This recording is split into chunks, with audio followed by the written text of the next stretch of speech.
tous. Je suis ravi d'être là et puis je voulais aussi remercier Salomé de m'avoir proposé d'écrire cet article ensemble. Ça a été pour moi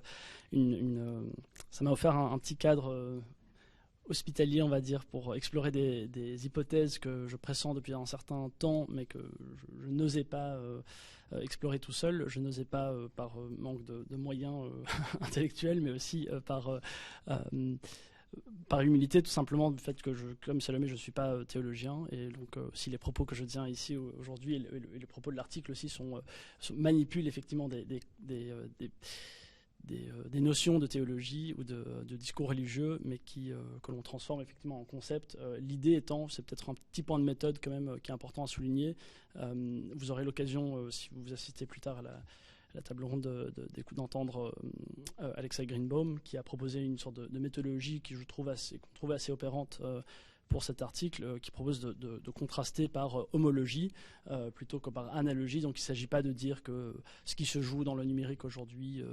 peut être immédiatement compris ou retrouve une forme de correspondance immédiate, terme à terme, avec des interprétations d'ordre théologique ou religieux. Simplement, on peut dresser des espèces d'homologie structurelle où les choses ont des places similaires qui se tiennent, comme disait Salomé, en miroir, donc une espèce de jeu de réflexion qui nous permet de comprendre des phénomènes du théologique à la lumière du numérique et inversement, sans prétendre dire la vérité à chaque fois sur le numérique ou le théologique d'un point ou de l'autre. Alors, pour rapidement restituer aussi mon parcours, malgré le fait que je ne sois pas théologien, ce qui m'a amené à m'intéresser à des questions d'ordre religieux, pour le dire massivement. Je travaille depuis un certain temps en philosophie des techniques et plus particulièrement sur un sous-domaine de l'intelligence artificielle qui s'appelle l'apprentissage machine, le machine learning.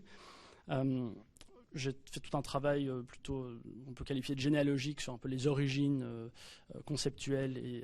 et normatifs, en fait, sur ce qu'on entend par machine et ce qu'on entend par apprentissage quand on parle d'apprentissage machine aujourd'hui, parce que ça ne va pas de soi, en fait.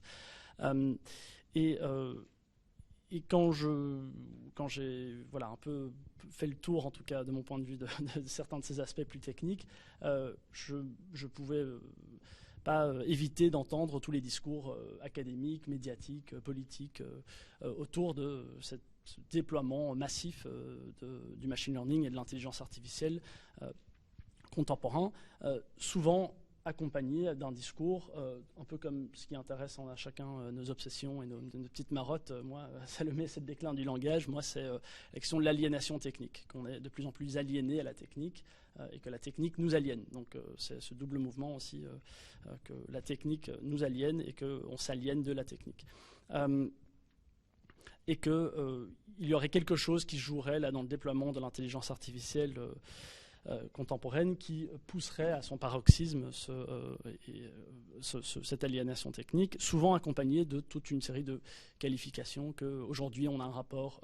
magique à la technique, où la technique marche de manière magique,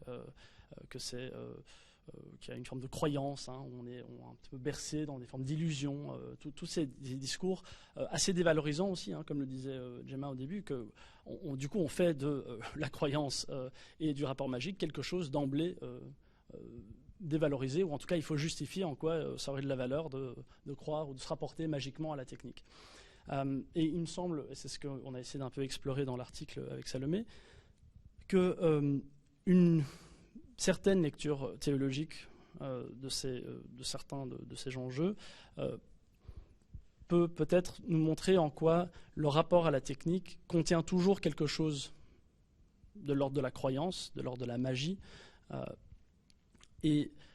que ce n'est pas récent, que ce n'est pas un renouveau, que ce n'est pas un paroxysme, mais que peut-être que ce qui s'est plutôt passé sur le plan historique, que la modernité scientifique et technique qui nous a amené à croire à partir, pour le dire un peu massivement, à partir du moment galiléen et cartésien, que la technique n'est que le discours scientifique en acte, et qu'il y a une sorte de réversibilité parfaite entre le discours scientifique, entre cet ordre scientifique produit par l'intelligence humaine et le déroulement ordonné d'opérations causales, et qu'il y aura une réversibilité parfaite entre les deux, et que donc l'opération technique serait parfaitement lisible, serait parfaitement transparente et connaissable à elle-même, et qu'elle éclairerait en retour aussi l'intelligence humaine, que cette adéquation, cette continuité parfaite entre le discours et l'opération technique est plutôt une parenthèse que la règle, c'est plutôt l'exception que la règle dans le rapport qu'on a entretenu anthropologiquement avec la technique. Et je crois que cette préoccupation pour cette question, la croyance, la magie du rapport religieux, ici que j'entends au sens très large du terme, d'un rapport à une chose qui n'est pas simplement la chose, mais l'invisible de la chose aussi, donc ce que la chose communique qui est invisible dans la chose. Ça m'a permis de revenir, d'éclairer en fait un aspect du philosophe avec lequel j'ai beaucoup travaillé, Gilbert Simondon. Quelque chose que j'ai jamais très bien compris quand j'ai commencé à travailler avec lui, qui me posait toujours, et que j'ai un peu du coup rangé dans un tiroir en me disant bon, c'est un peu une lubie de sa part, voilà, c'est pas grave, hein, tous les philosophes en ont. Et c'était cette idée qu'on trouve au début de son mode d'existence des objets techniques, que le religieux et le technique procèdent tous deux d'un déphasage, d'une unité magique originelle au monde, d'un rapport originel magique au monde. Et que finalement, ce qui veut dire, si on... Alors, je ne suis toujours pas très au clair, hein, je crois qu'il y a beaucoup de commentateurs qui ne sont pas au clair sur ce que voulait entendre vraiment Simondon, mais qu'il y a un rapport originaire magique au monde qui s'est déphasé, c'est-à-dire qui s'est clivé, si vous voulez, dans un rapport technique au monde et un rapport religieux au monde. Mais ce n'est qu'un déphasage. Et ça veut dire que pour Simondon, le religieux contient encore quelque chose de technique et la technique contient encore quelque chose de religieux en lui. Ou pour le dire autrement, quand la technique se rapporte magiquement au monde, il y a quelque chose de religieux. Et quand la religion se rapporte techniquement aux choses, qu'elle manipule techniquement les choses, alors on a un passage, on n'aura pas le temps je crois aujourd'hui, mais dans l'article où on essaye de faire des liens un peu homologiques directs, avec par exemple l'action de la liturgie ou la manipulation des objets sacrés, l'Eucharistie, le fait de dire ceci est le corps du Christ, ceci est le sang du Christ, qui a un acte là qui est à la fois technique et sacré, en fait, et que ce serait difficile de distinguer les deux, en fait. Eh bien, quand la religion se rapporte de manière technique au monde, il y a quelque chose de magique qui se joue aussi.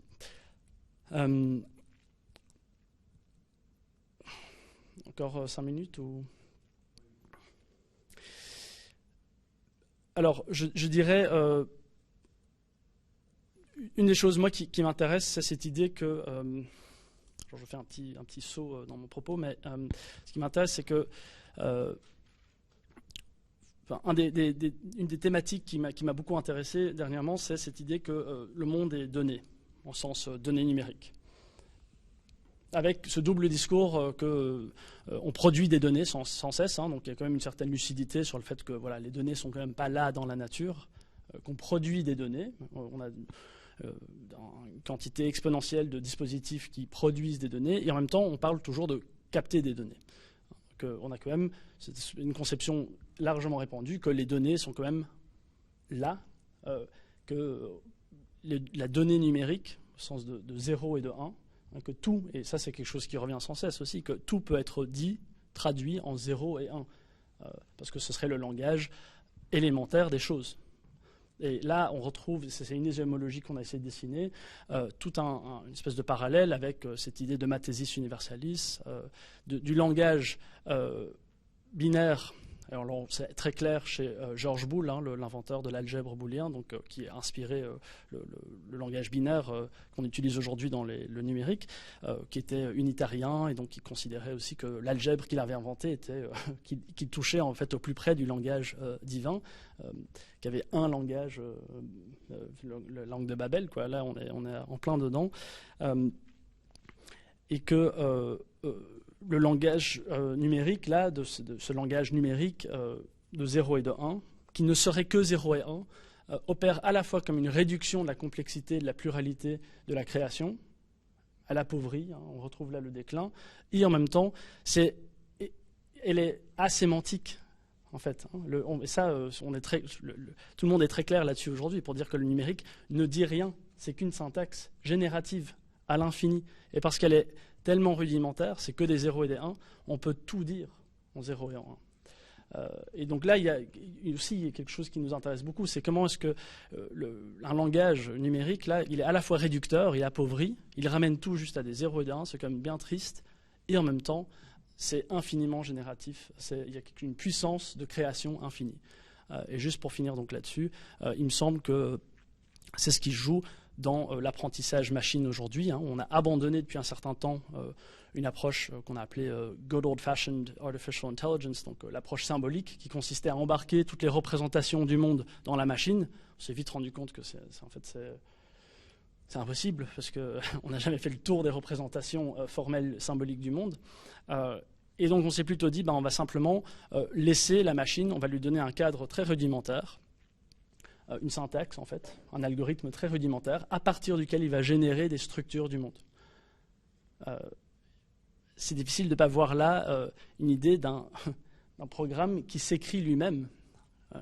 qui se fait advenir lui-même par l'écriture. Et donc là, c'est la dernière homologie qu'on a essayé de dessiner, c'est cette espèce d'immédiateté du langage, effectivement, ou une espèce de, pour utiliser les termes de Benjamin, un langage adamique. Hein, on est dans le jardin d'Éden et chaque mot a une correspondance parfaite avec la chose. Il n'y a pas de distance entre le mot et la chose. Et là, il me semble que dans le machine learning contemporain, on est face à ce genre de phénomène. Plus ou moins, évidemment, c'est des homologies. Il ne s'agit pas de dire que c'est ça qui est en train de se jouer, mais je crois que ça nous aide à éclairer peut-être en partie un peu le malaise qu'on peut sentir quand on dit oui, c'est arbitraire. De toute façon, c'est un monde clos, le monde du calcul informatique, c'est arbitraire, puis ça n'épuise pas la richesse de la réalité, etc. Toutes ces choses-là, de nouveau, qu'est-ce qui nous fait dire que dans la nomination sacrée, il n'y a pas quelque chose d'éminemment arbitraire aussi, qui procède d'une volonté qui aurait pu être autre. Bon, voilà, c'est un peu ce que je voulais dire. Merci.